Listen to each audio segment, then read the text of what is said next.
Halo lovers, jika membicarakan tentang bahasa asing, mungkin kalian pernah berpikir seperti ini. Mengapa aku bisa mengerti apa yang mereka bicarakan, namun aku tidak bisa menirukan ucapan mereka atau setidaknya berbicara seperti mereka?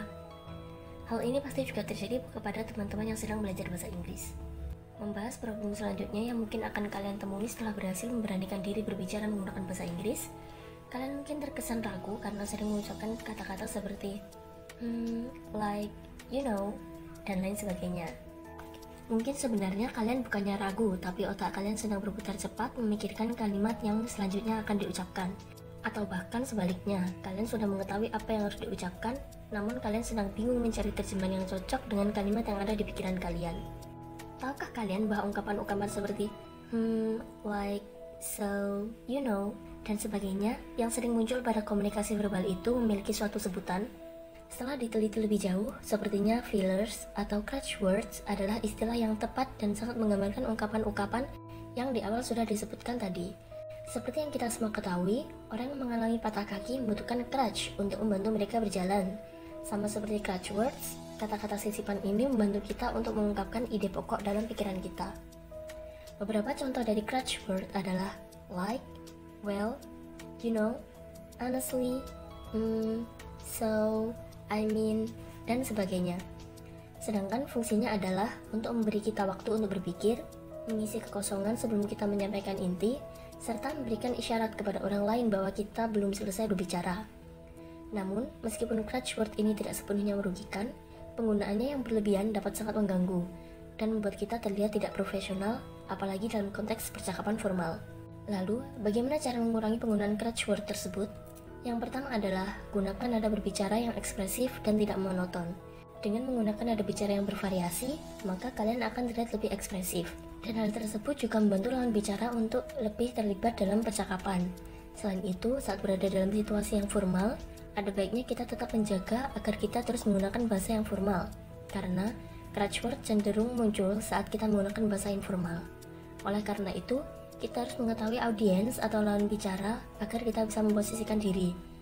Menggunakan informal language saat berada di formal occasion selain membuat kita terlihat tidak profesional, juga akan membuat kita terlihat tidak dewasa dan kurang berwawasan.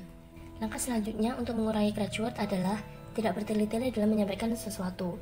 Saat kita menjelaskan suatu hal terlalu detail, maka kita akan cenderung menggunakan crutch words. Lebih baik jelaskan cara singkat dan padat tanpa menambah-nambahkan detail yang sebelumnya belum direncanakan untuk dijelaskan.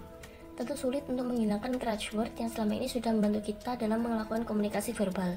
Oleh karena itu, untuk menguranginya, kita bisa mengganti beberapa crutch word tersebut dengan kata-kata yang lebih profesional.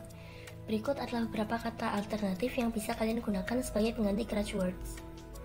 Kita bisa menggantikan kata well dengan consequently. Contohnya, in which chapter we could see the result of the study? Well, the result of the study would be stated on chapter 3. Menjadi, consequently, the result of study would be stated on chapter 3. Kemudian kita bisa menggantikan kata so dengan at any rate. Contohnya, we should fix the problem B as soon as possible. We have to handle it systematically, so we should fix the problem A first. Menjadi, we have to handle it systematically. At any rate, we should fix the problem A first. Selain itu, literally dapat digantikan menjadi absolutely. Contohnya, what's your opinion about the meeting earlier this morning?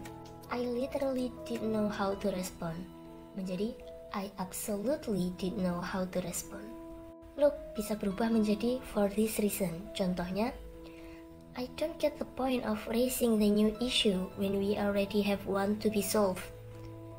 Look, the purpose of raising this issue is to divert people's attention from the existing problem. Menjadi, for this reason, the purpose of raising this issue is to divert people's attention from the existing problem. Selanjutnya, untuk kata seriously, kita bisa menggantinya dengan cut the comedy. Contohnya, this project is crazy. Seriously, this project were both physically and mentally draining our energy. Menjadi, cut the comedy. This project were both physically and mentally draining our energy. Dan yang terakhir, kata basically bisa diubah menjadi indeed. Contohnya, They added more work when we have already have so much in our plate. Basically, they want us to take the project. They want us to take the project indeed. Bagaimana? Bukankah kalimat yang sebelumnya terdengar informal menjadi jauh lebih formal dan tidak terdengar seperti crutch words? Sebenarnya masih ada banyak sekali kata-kata alternatif yang bisa digunakan. If you know any of them, maybe you can drop it in the comment section down below. Sedangkan untuk crutch words seperti like, dan sejenisnya, itu tidak bisa digantikan, namun harus dikurangi penggunaannya atau lebih baik lagi jika dihilangkan sepenuhnya. Jadi, untuk teman-teman yang masih terlalu sering menggunakan crutch word, meskipun ungkapan-ungkapan tersebut memiliki fungsi, ada baiknya jika kalian mulai mengurangi penggunaannya agar tidak terlalu mengganggu audiens atau lawan bicara kalian.